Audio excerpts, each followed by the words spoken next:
Bienvenidos a este canal de YouTube Tendencias de Nuestro Tiempo, donde nuestro pastor y el hermano Natividad Ramos comparte uno más de los mensajes de la carta del apóstol Pablo a los romanos, en el capítulo 4 de los versos 24 al 27. Y el tema de este mensaje es el conflicto de Agar con Sara. Desde la iglesia El Camino de la Fe, en la ciudad de Monterrey, Nuevo León, México, nuestro hermano con ustedes.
Y bueno, estamos terminando esta tarde con esta carta del apóstol Pablo. Y vamos a leer, por favor, en la carta a los Gálatas, capítulo 4, versículo 20 al 27. Fíjese qué tan molesto estaba Pablo con esos hermanos que eran de la iglesia cristiana y que resultó que ahora andaban metidos en el judaísmo por causa de los judaizantes. Yo no sé si convenga cerrar esto recordando cómo surgió este problema. El término judaizantes lo utilizó Pablo por primera vez y se lo aplicó a Pedro. ¿Y dice a quién? Le dijo: si tú, siendo judío, enseñas a la iglesia a judaizar. Entonces, por primera vez se le aplicó a Pedro el término judaizar por el apóstol Pablo. Y los judaizantes era un grupo asesorado por los fariseos de Jerusalén. Pero vamos a leer mejor, porque luego me emociono y luego se me olvida que estoy predicando. Fíjese si estaba Pablo enojado o molesto, mejor dicho, indignado. Querría, cierto, estar ahora con vosotros y mudar mi voz, o sea, levantar la voz, cambiarla, porque estoy perplejo en cuanto a vosotros. Decidme, los que queréis estar debajo de la ley, ¿no habéis oído la ley? Y entonces apela a un asunto familiar donde le llamamos alegoría, porque escrito está que Abraham tuvo 2 hijos, o sea, tuvo muchos. Yo decía, llenó la península arábiga de hijos, pero Pablo está hablando de 2 en particular, Isaac e Ismael. Uno de la sierva de Agar, el otro de la libre, Sara. Mas el de la sierva nació según la carne, pero el de la libre nació por la promesa, los cuales son dichos por alegoría, porque estas mujeres son las 2 pactos. El uno ciertamente del monte del Sinaí, el cual engendró para servidumbre, que es Agar. Porque Agar o Sinaí es un monte en Arabia. O sea, el Sinaí, los árabes le llaman Agar, el cual es conjunto, es una cordillera que está asociada a lo que ahora es Jerusalén, la cual sirve con sus hijos. Y eso es lo que está diciendo. Jerusalén está al servicio del monte Agar, junto con todos sus hijos. Mas la Jerusalén de arriba, libre es, la cual es la madre de todos nosotros. Porque está escrito: alégrate estéril que no da salud, prorrumpe y clama la que no está de parto, porque más son los hijos de la dejada que de la que tiene marido. Así que, hermanos, nosotros, como Isaac, somos hijos de la promesa. Vamos a orar. Padre, que esta tarde, esta reflexión nos ayude a entender muchas cosas. Te lo ruego por Cristo Jesús, Señor nuestro. Amén. Yo no sé si predicarlo o mejor hacer un resumen para que esto ya cerremos esta. Pablo ya está decidido a terminar con esto. Es más, ya está hasta molesto. Y les dice a ellos: a ustedes que eran de la iglesia cristiana y que ahora andan judaizando, están practicando otro evangelio. A que usted tenga idea de que eso de judaizar no es cualquier cosa. Es apostasía inclusive, es haber caído de la gracia.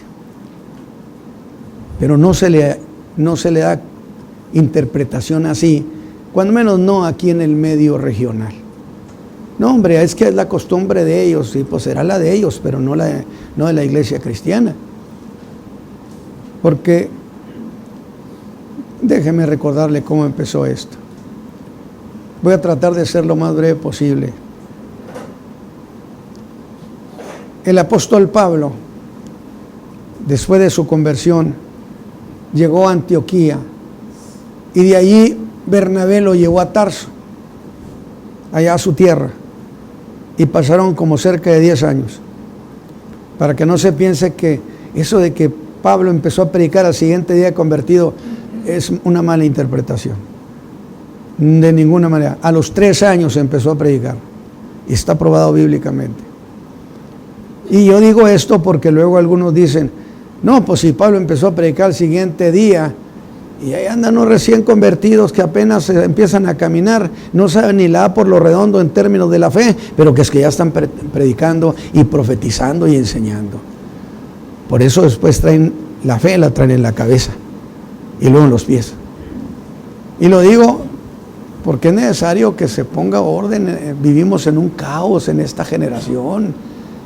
Medio mundo se precia de ser un predicadorazo y de ser un enseñador y conocer los misterios y bueno, cuánta cosa. A mí me han dicho la Biblia al revés y al derecho. Ah, caray. No, pues ni hablar, el Señor es un señorón. Uno está empezando. Apenas tengo 58 años, uno está empezando. Hemos visto tantas veces, como dice en esta película, la he visto tantas veces. Pero bueno, dejemos eso. Y Pablo se lo lleva a Bernabé a la iglesia, a Tarso, no a ninguna iglesia, allá con sus papás, allá a su casa. Cuando pasan más o menos ese tiempo, la iglesia de Antioquía, que era una iglesia que se fundó con judíos y muchos gentiles, era una iglesia mixta, judíos y gentiles. Y el Espíritu de Dios habló a la iglesia y le dijo: separadme a Bernabé y a Pablo para la obra que les he encargado. ¿A quiénes? A los dos. Para que entienda usted, el primer viaje misionero fue encargado a dos, a Bernabé y a Pablo, para que no se le atribuya los 4 viajes estrictamente a Pablo o solo a Pablo, ¿no? Pero la iglesia los confirmó. El Espíritu Santo habló. La iglesia no los nombró misioneros. La iglesia no tiene facultad para ordenar a nadie ningún ministerio. Pablo dijo: el que da los ministerios es el Señor Jesús. No es el grupo de creyentes, no es el pastor, no es... No. Otra de las grandes aberraciones que vivimos en este tiempo. Por eso dicen que el día que me ahogue, me busquen el río para arriba y no para abajo, porque siempre voy en contra. Entonces ya profetizaron, ¿verdad?, que me iba a ahogar. Por eso no voy a los ríos. Entonces, resulta que el Espíritu Santo dijo que los había separado para la obra del ministerio. Y la iglesia los confirmó, que es muy distinto. La iglesia no ordena, no da. La iglesia confirma lo que Dios demanda de un hombre. Así lo hizo en Antioquía. Y los mandan al campo misionero. Llegan a la isla de Chipre. Ahí empieza a ver maravillas. Y si usted observa la escritura, era siempre Bernabé y Pablo, como si Bernabé fuera el titular.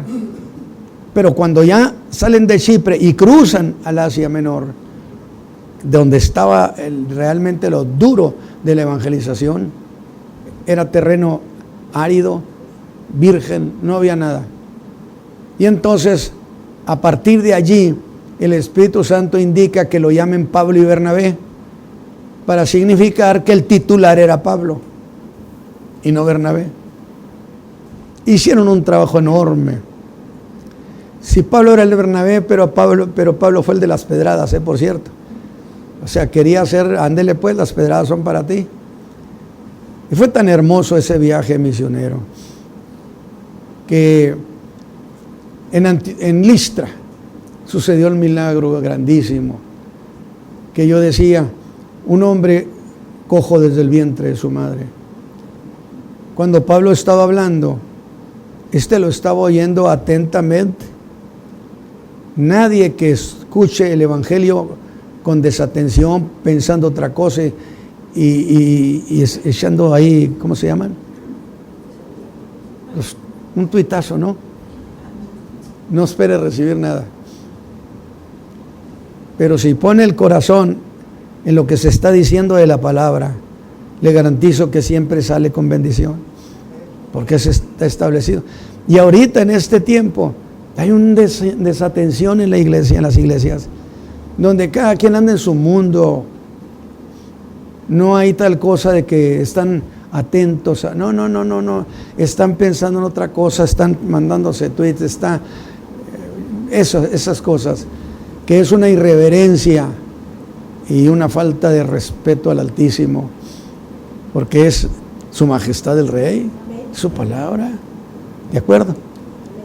Que yo he querido siempre desterrar ese hábito de la iglesia, y creo que sí, me parece que sí, a lo mejor que sí, quién sabe, a lo mejor que no, pero yo digo que sí. Usted ya tiene una definición mía. Entonces, Pablo estaba viendo a ese hombre, lo vio y se dio cuenta que lo estaba oyendo con tanta atención, y Pablo entendió que iba a haber un milagro porque está oyendo con atención.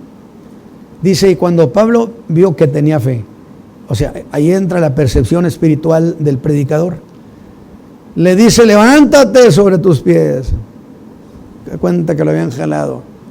Se levanta aquel hombre y aquello se armó, la algarabía, la alegría. Y entonces los sacerdotes de allí, de paganos, quisieron recibirlos como dioses y hacerles sacrificio. Y yo decía que a Bernabé lo llamaban Júpiter. Tiene que ser Júpiter porque es guapo, tiene buena presencia. Oye, el otro pues debe ser Mercurio porque está feyón. Pero entonces, ¿por qué lo llamas Dios, Mercurio? Porque Mercurio es el que lleva la palabra, y este hombre es el que habla y el que es hábil con la palabra. Y entonces quisieron adorarlo. No pudieron, no aceptaron. Le dijeron a la gente que lo que querían era que dejaran esa maldad. Y entonces se cambiaron las cosas y lo sacaron a pedrada a Pablo, a grado tal que lo dieron por muerto. La gente de allí de Listra lo dejaron por muerto. Yo creo que lo sacaron y lo aventaron fuera de la ciudad. Y los hermanos recién convertiditos, es una cosa tan hermosa cuando empieza la conversión de una persona, de una gentes. Tienen un corazón que se desborda. Y entonces salieron los hermanos y empezaron a orar. Dios los oyó y levantó a Pablo. Y la versión en griego da la impresión de que Pablo estaba muerto y lo resucitaron. Hermosa, de ver historia, sí, maravillosa historia. Y entonces llenaron del evangelio, todo lo llenaron de evangelio en toda la provincia, dice, alrededor. Y mucha gente pagana. Vino directamente el paganismo a la fe de Cristo. No fueron a través del judaísmo, no. Eran paganos que nunca quisieron tener nada con el judaísmo. Pero ahora que Pablo llega, le creyeron a Jesucristo. Y el que le cree a Jesucristo es justificado por Dios. Alabado sea Dios. Y entonces Pablo y Bernabé regresan a Antioquía, pero venían con el corazón así. Digo, porque ver que la gente se entrega a Cristo es emoción. Si Dios mismo se alegra. Y entonces llegaron a la iglesia de Antioquía y juntaron a todos los hermanos. Vamos a darles el reporte de trabajo. Y Pablo, bien emocionado, hace una declaración que hizo que saltaran los judíos de su asiento. Dios le ha abierto la puerta a los gentiles, dando la idea de que entren todos los que quieran. Y Jerusalén, gente va con el chisme y regresan a Antioquía. Y los hermanos que habían venido del paganismo estaban tan llenos de gozo por la salvación. Digo, y es cierto, decía un viejo predicador, ningún creyente se va gozoso al mundo, se va fastidiado, enojado, resentido, pero contento no se va ninguno. Entonces, por eso dice aquel canto, el gozo del Señor mi fortaleza es. Alabado sea Dios, hay que encontrarle el sentido a las cosas. Alabado sea Dios. Y entonces se armó el escándalo y vinieron a contradecir a los hermanos diciéndoles, salvos ustedes, guardan la ley. No, si no guardan la ley y se circuncidan, ustedes no pueden ser salvos. Y se fue el problema a Jerusalén, y allá en Jerusalén se decidió por el consejo de los ancianos de la iglesia y Santiago, que era el pastor, hermano del Señor Jesús, y por versión del Espíritu Santo, que habló a la iglesia y le dijo, no molesten a los que se conviertan del gentilismo, solamente que se abstengan de esto y esto y esto, pero ellos no deben ser molestados. Yo no sé por qué les da por andar molestando a las iglesias. No es porque no le creen al Espíritu Santo. Digo, a menos que lo que dijo el Espíritu Santo hace 2000 años ya diga que siempre no, que ya se retractó. El Espíritu Santo es Dios y por lo tanto es inmutable, no cambia jamás. Amén. Su palabra es la misma eternamente. Amén. Y si dijo que no los molestaran, no los molesten pues. Interesante. Y vinieron los hermanos a Antioquía y la iglesia se regocijó. Y bueno, no voy a entrar en muchos detalles que son muchos. Pero de repente le llegan las noticias a Pablo. ¿Sabes que todas las iglesias de la Galacia que fundaste están siendo llevadas por los judaizantes al judaísmo? Y ahora ya no practican el cristianismo, sino ahora andan metidos en las cuestiones de la ley. Y Pablo escribe esta carta, extraordinaria carta, que yo he dicho, si Pablo no hubiera escrito lo que escribió, estaríamos indefensos ante los judaizantes. Pero gracias a las cartas de Pablo tenemos bastante tela donde cortar. Alabado sea Dios. Alabado sea Dios. Sí, un aplauso, Señor, ¿por qué no?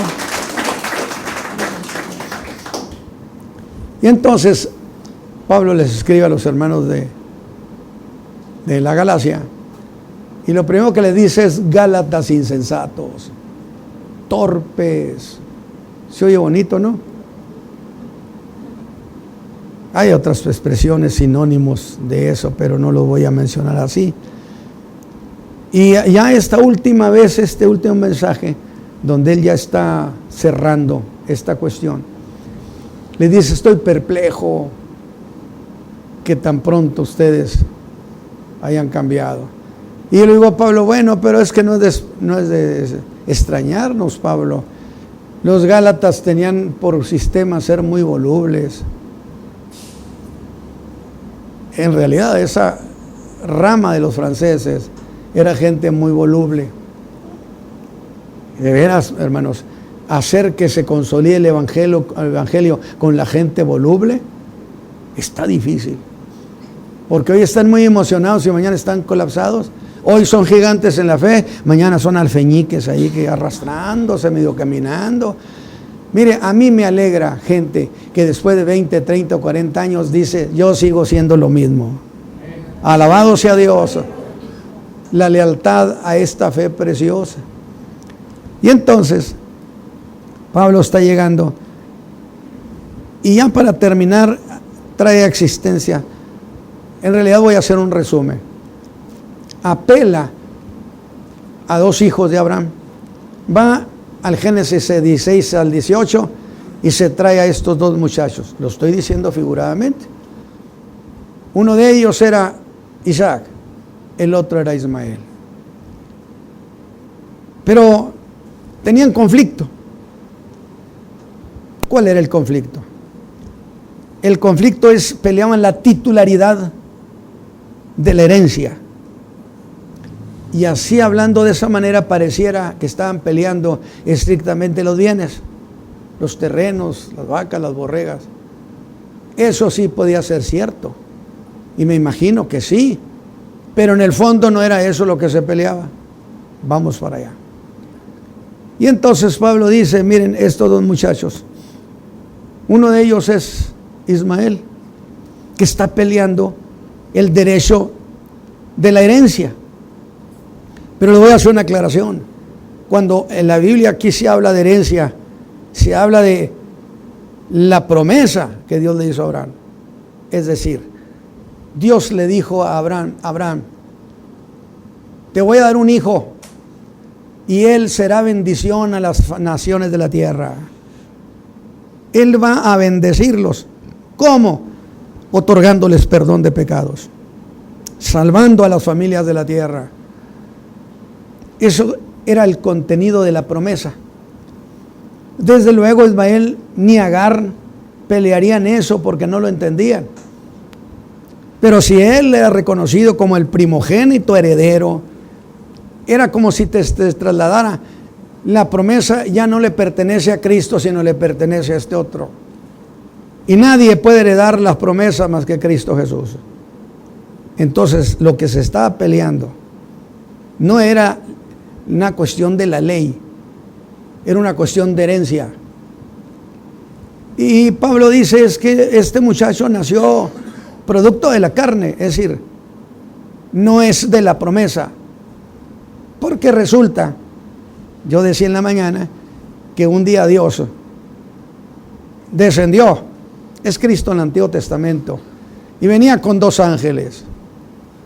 Abraham estaba al calor del día en la ladera, en su tienda, y vio que venían subiendo tres, y a la hospitalidad de ese tiempo lo recibió, le lavó los pies, sin saber que uno de ellos era el Señor Jesús antes de su encarnación. Usted me dice, pero ¿qué no era Dios el Padre? No, al Padre nadie lo ha visto jamás. Para que nos quitemos esa idea, era Cristo en el Antiguo Testamento, el ángel de Jehová. Él era el que visitó a Abraham. Y entonces Abraham le dice a sus siervos, maten una víctima, un becerro, y lo preparan. Y entonces yo pensé, pues ¿cuánto tiempo se necesita para matar un becerro, un cabrito, un borrego, y para prepararlo para que se dore, para que esté bien sazonado? ¿Cuánto tiempo le calculan? ¿O 4 horas? Bueno, 4 horas, sí, 4 horas, ¿por qué no? Y luego le dice a Sara, hay que hacer pan. Metía en el rescoldo. ¿Cuánto tiempo cree que se llevarían? Otro tiempo. Es decir, pero espéreme, es que lo que yo estoy diciendo, qué maravilla, que el Dios eterno de los cielos visitó a Abraham y estuvo con él 4 horas platicando. Alabado sea Dios. Amén.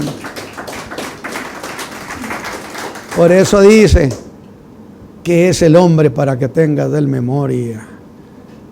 Ese día Abraham estaba de manteles largos, porque el creador del universo vino a visitarlo a su tienda. Oiga, si esto no significa que le interesamos a Dios, pues entonces no sé qué signifique. Si el dueño del universo, el creador de las cosas, el que tiene un trono de gloria, se toma la molestia de descender y platicar conmigo un segundo, hombre, no 4 horas. No me diga que no significa que le interesamos a Él. Le interesamos tanto al Padre que nos regaló a su Hijo amado Jesucristo. Seguro que sí. Y mientras Abraham platicaba con él, Sara se pegó ahí a meter orejita por la lona, ¿no? Y en ese momento Dios le dice a Abraham, te voy a dar un hijo de Sara. Pero si Sara es una anciana y además ha sido estéril toda la vida, ¿hay alguna cosa imposible para Dios? Y Sara se rió, digo, porque se imaginó cómo se iba a ver la viejita. Y se rió. Y Dios le dijo a Abraham, ¿por qué se rió Sara? No le dijo a ella, le dijo al jefe. Jerarquías. Trató con el jefe de la familia. ¿Por qué se rió Sara? Y Sara contesta y dice, yo no me reí. Válgame Dios. Al Señor mismo le estaba diciendo, estás equivocado, yo no me reí. Quizá diría, me sonreí nada más. Porque hay especialidad en escapismo, pero es una maravilla. Y Dios le dice, basta, sí te reíste. Y entonces le promete a Abraham, dice, por eso se llama el hijo de la promesa. Le promete, te voy a dar un hijo de Sara. Pero Sara se desesperó y le quiso dar una manita a Dios. De esas veces cuando el creyente quiere hacer algo para ayudarle a Dios para que cumpla su promesa, y le echó una manita. Y le dijo a Abraham, ¿sabes qué? Yo estoy estéril, soy ancianita. ¿Cómo esperamos que yo pueda tener un hijo? Pero ¿qué te parece si usamos la costumbre de nuestros pueblos de que tomes una de las siervas y ella tenga el hijo y entonces ese hijo es mío? Y asunto arreglado. Y entonces por eso se le llama el hijo de la carne, porque no fue proyecto de una promesa, sino que fue un proyecto carnal. Pero ese muchacho que nació es Ismael, el primero, primogénito en ese sentido. Pero con el tiempo resulta que nació el otro.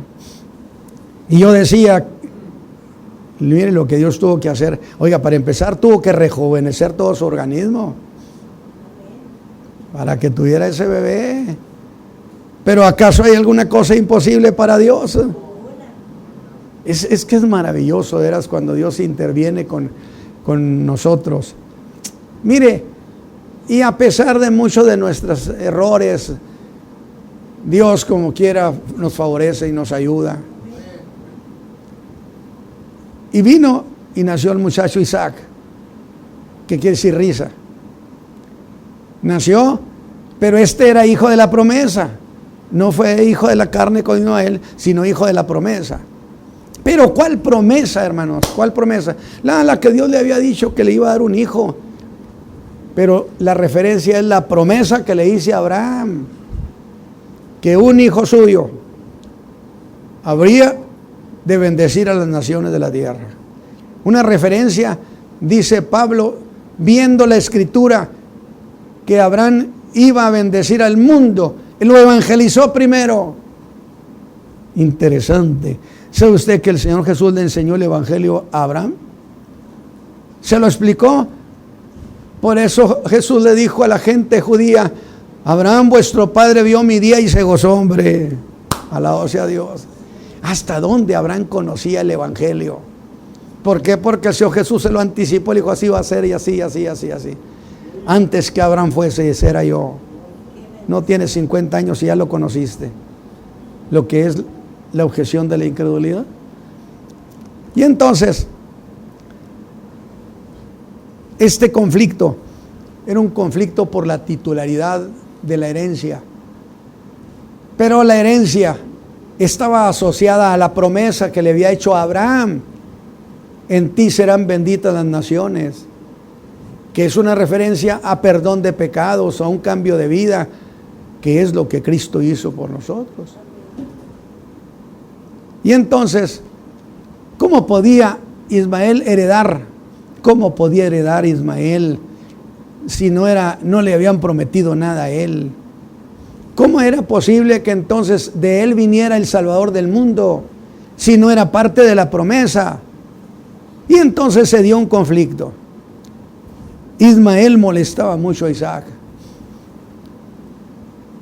Le daba lo que era el bullying, ¿verdad? Yo decía en la mañana lo que le llamamos otro chilito. Le tallaba hasta que le sangrara. Y Sara estaba muy enojada.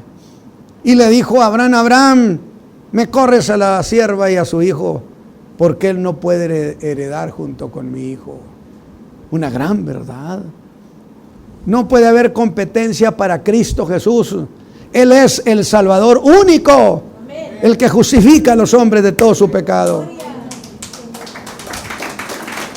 Nada más. Estamos entendiendo. Es decir, Ismael y Isaac no representan la ley. No, para que no se confundan. Ellos representaban la pelea por la titularidad de la promesa, de la herencia, pero la herencia está involucrada en la promesa que Dios le había hecho a Abraham. Y esa promesa vendría a través de los descendientes de Isaac. Y yo decía esto: qué duro fue para Abraham. Y fue muy duro. Cuando yo leí eso hace muchos años, bueno, no tantos, pero sí bastantes años, que yo decía, creo que Sara era muy brava, muy dura. Le dijo: me corres a la sierva y a su hijo, porque no va a heredar con mi hijo. Tenía razón. Y Abraham, por lo que se ve, no le hizo caso, y Sara duro, hasta que Dios interviene y le dice: hombre, hazle caso a tu mujer, ella también tiene razón. Y fíjese, a mí me parece que no fue Abraham, sino fue Sara la de que dijo: échale un poco de agua y unas tortas y nada más y que se vayan. ¿Para dónde? Para el desierto. Porque se fueron por el desierto. Y Sara sabía que podían morir allí, entre las dunas. Allí podían morir de sed. A grado tal que el muchacho iba casi agonizando. Se iba muriendo de sed, de falta de alimento. Que yo siempre decía: no, hombre, Sara, qué bárbara mujer. Quería que se murieran. Eso lo digo yo sin decirle la escritura. Pero cuando el muchacho estaba agonizando, resulta que Agar se colapsa en su ánimo y lo deja ahí en un lugar, va y lo deja en una de las dunas ahí entre la arena y se retira para no verlo morir. Pero Abraham había enseñado a Ismael también a pedirle a Dios. No nomás a Isaac, a Ismael lo había enseñado cómo se invoca al Altísimo. Y el muchacho, el chamaco aquel, dice que clamó a Dios y lo oyó Dios. Alabado sea Dios. Dios no es exclusivo de nadie, Dios de todos. Yo decía, los chamacos pueden clamar a Dios, pueden invocar al Altísimo, los niños pueden invocarlo, porque es Dios de toda la tierra. Y entonces Dios envió un ángel, y el ángel llega y le dice las palabras más consoladoras: Agar, Dios sabe dónde está el muchacho. Qué interesante, ¿eh? Aunque esté perdido entre las dunas, Dios sabe dónde está y me mandó.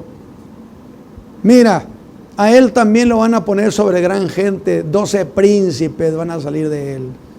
De este muchacho que está agonizando, Dios le va a dar 12 príncipes, que son los jeques árabes, muchos de ellos hay príncipes en la Arabia. Hasta el día de hoy, la promesa está cumplida.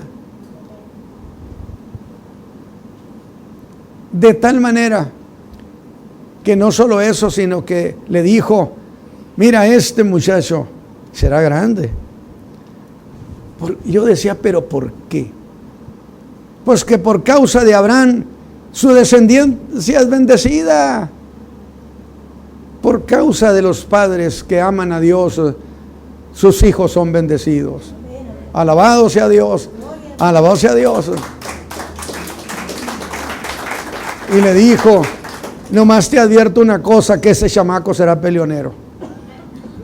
La mano de todos contra él y él contra todos. O sea, el clásico, échenmelos a todos. Así ha sido Ismael. Pero contra eso, aunque sea un peleonero, Dios le dio su bendición. ¿Por qué Dios? Porque es hijo de Abraham, hombre. Y Abraham es mi amigo. Alabado sea Dios. Conviene la amistad con Dios, para que nuestros descendientes, bajo cualquier circunstancia, la mano de Dios se acerque con ellos para levantarlos. A mí me gusta mucho la idea de que Dios saque la cara. A mí me gusta mucho porque lo hizo conmigo muchas veces.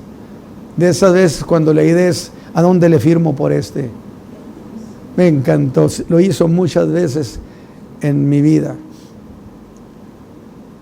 Y entonces ese muchacho se fue al desierto. Dios lo engrandeció y tenemos ese pueblo. ¿Por causa de qué? De que era hijo de Abraham. Hasta la tercera y cuarta generación me han dicho, hermanos, que mire, dice que la maldición hasta la tercera y cuarta generación. Dijo, termíneme el texto, hombre. Y de los que me aborrecen, y yo les pregunto, ¿y usted aborrece a Dios? Ah, no. Entonces, ¿para qué se mete una fiesta que no es la suya, hombre? Alabado sea Dios. A la tercera y cuarta generación de los que aman a Dios. Amén.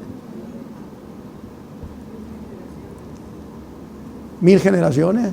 Fíjese, nomás yo estoy hablando 4. Y usted ya me sacó la tarjeta roja que dice que 1000. Y es cierto, hasta 1000 generaciones.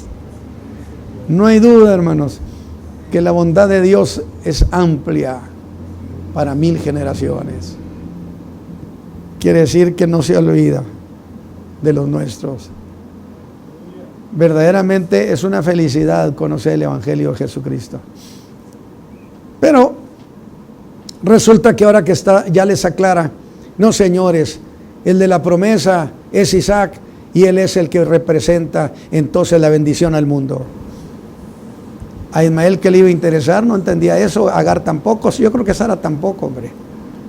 Sara estaba pensando en que no, como que le va a tocar lo mismo que a mi hijo. Pero en el fondo de las cosas había la promesa de que de quién iba a venir la bendición a la tierra. Y un día se apareció el hijo de la promesa. Pero cuando ha terminado de argumentar eso, ahora resulta que Pablo les da una sorpresa increíble, porque trae a la presencia o a la escena, en esa alegoría, a Sara y Agar. Dice que las dos representan 2 pactos, 2 testamentos, y que Agar representa la ley, el monte del Sinaí. Porque Sinaí, en realidad entre el mundo árabe se llama Agar. Por lo tanto, Agar o el monte del Sinaí es la misma cosa. Y les da una sorpresa a los judíos. Y les dice, ¿se han dado cuenta, sabían ustedes que Jerusalén con todos ustedes son siervos de Agar? ¿Cómo que siervos de Agar? Sí, porque así como partiendo del monte del Sinaí es la cadena montañosa que remata en Jerusalén, así también el monte del Sinaí tiene dominado con la ley a los hijos de Jerusalén, que todos guardan la ley o pretenden guardar la ley. De tal manera que esto fue como un estallido en el corazón de ellos. No es posible. No es posible. Claro que es posible, porque ustedes son hijos de Agar. porque ustedes en realidad están asociados a la ley, al monte del Sinaí, al monte de Agar. ¿Acaso ustedes, hijos de Jerusalén, no rechazaron al que los podía justificar? ¿No rechazaron a aquel que podía perdonarles sus pecados? Era el hijo de Abraham, el descendiente, el que bendeciría a las naciones. Y si ustedes no lo rechazaron, se quedan como hijos del Sinaí. Eso fue duro. Pero yo quisiera concentrarme para ir cerrando, porque no pienso predicar mucho tiempo. Pero ¿dónde estaba el conflicto? ¿Qué estaban peleando? Estaban peleando no la ley, porque hago una aclaración. La ley diría yo, nunca he dicho nada. Vean, déjeme explicarlo como lo hice en otras ocasiones. ¿Para qué vino la ley? El hombre decía que no era pecador, o que no era tan malo, pero todos los hombres teníamos una deuda infinita ante Dios. Pero entonces Dios, y permítame ilustrarlo así, Dios le dice a la ley: te envío a la tierra y vas a ir con los hombres y les vas a mostrar que sí son pecadores. Así como creen que no son pecadores, les muestras que sí lo son. Y la ley llegó con los hombres y les mostró que eran pecadores y muy pecadores. Pero la ley no se quedó ahí. La ley les dice: vamos más allá de eso. Ustedes tienen un problema gravísimo, porque están condenados para perdición eterna si ustedes no arreglan este problema. La ley vino a descubrirle al hombre su pecado, porque Dios le dijo: para eso te mandé. No te mando a salvar, te mando a concientizar a los hombres, que sepan lo que les espera. Cuando la ley le descubre al hombre lo terrible del castigo eterno, entonces el hombre reacciona y dice: yo tengo que arreglar este problema. Y ya ve que todo el mundo dice: querer es poder, nomás con que quiera. ¿Ah, sí? Pero con el pecado no se vale eso. Y entonces ese hombre lo que hace es decir: yo voy a empezar a guardar los mandamientos de Dios. Y doy los pasos y avanzo para guardar los mandamientos de Dios. Y de adentro me gritan, dice: ¿a dónde vas? Y yo pregunto: ¿a dónde voy? Voy a guardar los mandamientos de Dios. Y de adentro me dicen: tú no puedes, porque yo soy tu amo y me llamo el pecado, y tú eres mi esclavo.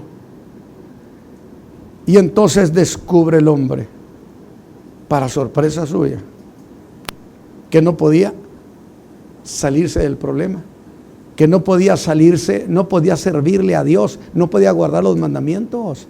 Y entonces la condenación era segura para él. No había manera de salvarse. No hay manera de escape. Solo hay un escape, que es Cristo Jesús. Amén. Alabado sea Dios. Solo Él es el escape.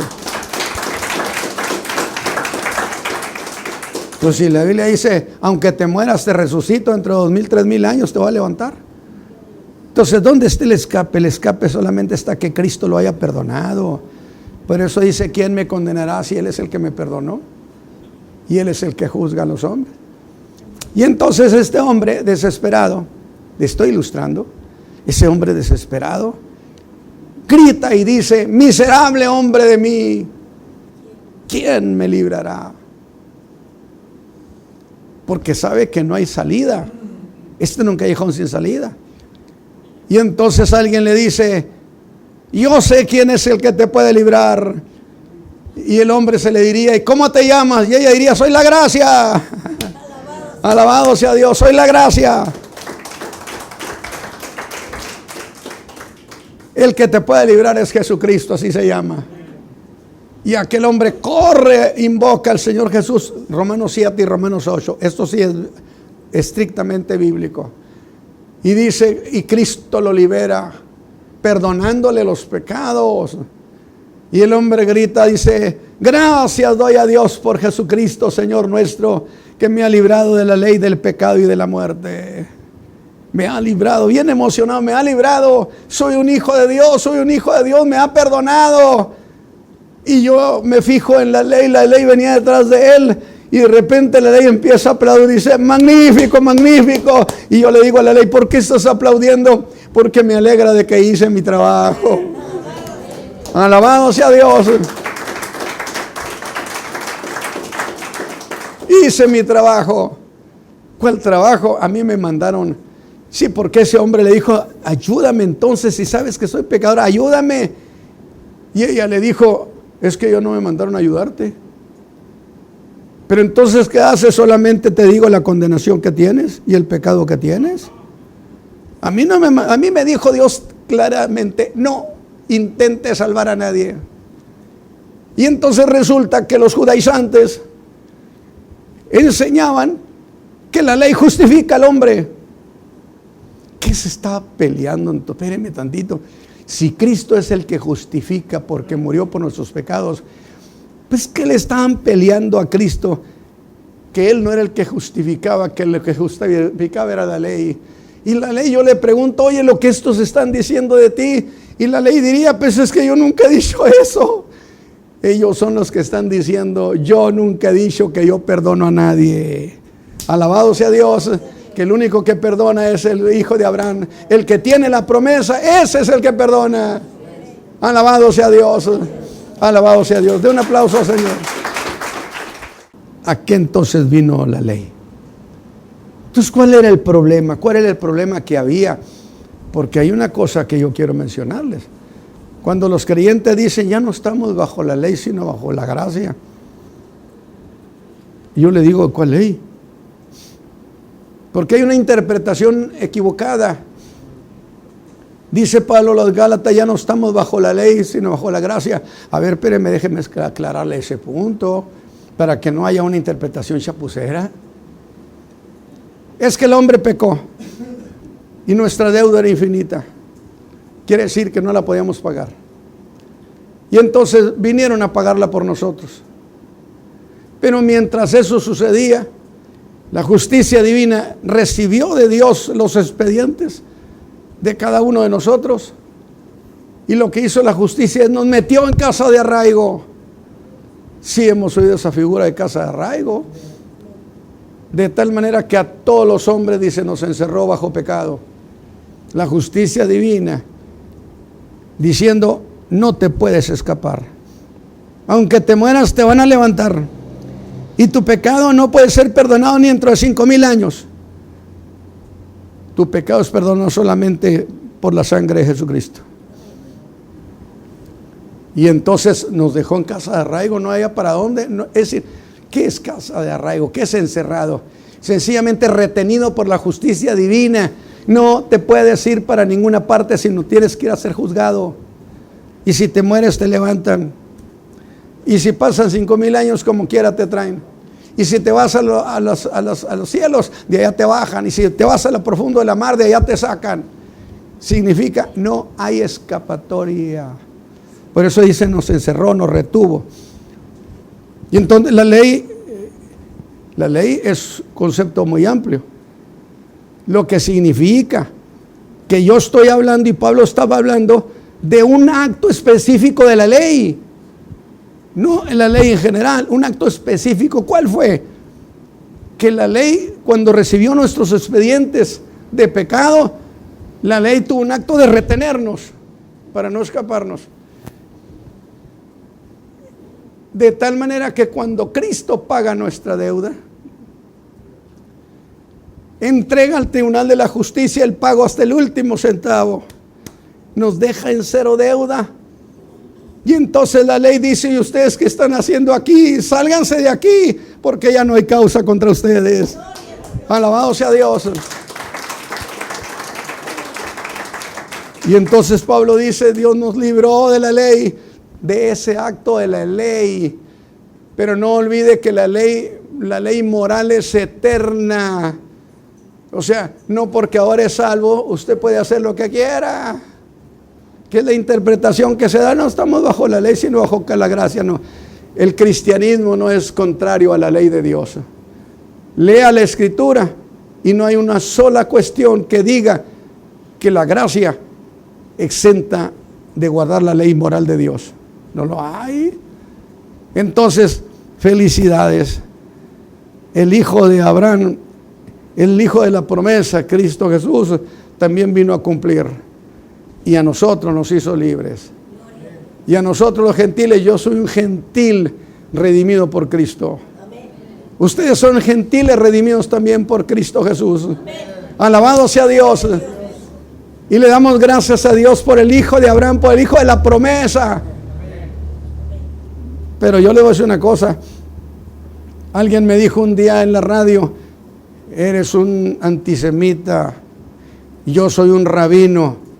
Y le dije: pues para ser un rabino, ¿qué mal preguntas? No tienes por qué decirme antisemita, porque antisemitas son muchos. Mira, son los persas, son los iraníes, son los iraquíes, son mil gentes. ¿De cuál estás hablando? Porque si estás hablando de los judíos, dime que si soy antijudío. Y entonces sí te entiendo. Pero te voy a decir una cosa. Yo no tengo esa percepción del mundo judío. Pero si tengo que escoger entre Cristo y Jerusalén, escojo a Cristo. Alabado sea Dios. Como le he dicho, si tendría que escoger entre Pablo y Jesús, escojo a Jesús. ¿Por qué? Porque Pablo no murió por mí, murió el Señor Jesucristo en la cruz del Calvario. Alabado sea Dios. Hemos terminado, mis hermanos, la carta a los Gálatas, aunque falta mucho, pero damos por hecho que ya la terminamos. Que yo creo que yo debería hacer un escrito, un libro sobre estas cuestiones. Mire, yo no sé, he pensado si algún día me voy a dedicar estrictamente a escribir. Sería muy, muy hermoso, porque son tantas cosas que tengo que decir, tantas cosas de la vida ministerial como no tiene una idea. Tengo 58 años de ser llamado al ministerio. Me dijo alguien un día: ¿quién te dijo que tienes esa cantidad de años en el ministerio? Acuérdate cuando salimos del instituto bíblico. Y yo le dije: oye, ¿estuviste en el instituto bíblico? ¿Oíste al hermano Guadalupe Ramos, tu director, lo oíste enseñar sobre el llamamiento? ¿Quién te ha dicho a ti que el instituto bíblico me llamó? A mí me llamó el Señor. Y empezó a contar desde el día que el Señor me salvó, el mes de marzo de 62. Esa misma noche me llamó al ministerio. Y yo cuento desde entonces. Alabado sea Dios. Hay tantas interpretaciones absurdas, equivocadas. A mí me alegra que me haya llamado como ministro. Y yo quiero compartirle siempre con todo mi corazón. Yo quiero que esto se convierta en un tesoro personal. ¿Sabe cómo se consigue? Reflexionando, pensando, analizando, de tal manera que entonces usted dice: ahora sí entiendo esta verdad eterna, y lo pone en su alma. Y cuando usted se muera, se la lleva también. Porque son los tesoros, haceos tesoros en los cielos. Y es una manera de hacer tesoros. Yo estoy feliz por eso. ¿Y sabe cuál es la manera de hacer tesoros para mí? Haber enseñado a tantos la fe del Hijo de Dios. Miles y miles de gentes que les enseñé la fe. Y soy feliz, feliz. Vamos a orar pues. Padre, muchas gracias, Señor, porque nos has bendecido con alegría, con gozo en la salvación de tu Hijo amado Jesús. Yo te ruego, Padre Santo, que bendigas a tu pueblo, que abra su corazón, su entendimiento, y que estas cosas que he enseñado, que tú me has dejado entender, se conviertan, Señor, en su riqueza en tu Hijo amado Jesús. Por Cristo el Señor sea hecho. Amén. Gracias. Gracias a Dios porque hemos terminado felizmente esta carta, que cuando la enseñé hace años, duré casi 2 años enseñándola. Entonces quiere decir que, bueno, sintetizamos las cosas, pero tiene todo el contenido de esa carta. Estaba muy contento Pablo con los de la Galacia, ¿verdad? Estaba muy contento con los judaizantes. Bueno, pero si se iba a almorzar con ellos. Pues sí, pero las iglesias contemporáneas sí los aceptan. Bendito sea Dios. Bueno. Verdaderamente que la palabra de Dios es una riqueza incalculable. un plan de salvación que Dios da a todos los hombres en todos los tiempos para que se arrepientan. Gracias por estar con nosotros en este canal donde el pastor Natividad Ramos Ramos en Iglesia El Camino de la Fe le hace una cordial invitación si usted no tiene un lugar donde asistir. Estamos ubicados en la avenida Ruiz Cortines, número 221 Oriente, en la colonia Francisco Garza Sada, municipio de San Nicolás de los Garza, Nuevo León. Nuestro teléfono de la oficina es el 81 83 79 90 60. Nuestras reuniones entre semanas son los días jueves, clase de teología para creyentes, también los días viernes culto general 7 de la tarde y domingo 2 cultos, 11 de la mañana culto dominical y a las 5 de la tarde culto evangelístico. El Señor no quiere que nadie se pierda, sino todo lo contrario, que vengan, se arrepientan y puedan invocar el nombre del Señor y sean salvos todos los términos de la tierra. Les seguimos invitando para que usted escuche esta serie de mensajes en este canal de YouTube y gracias por acompañarnos. Que el Señor Jesucristo le bendiga.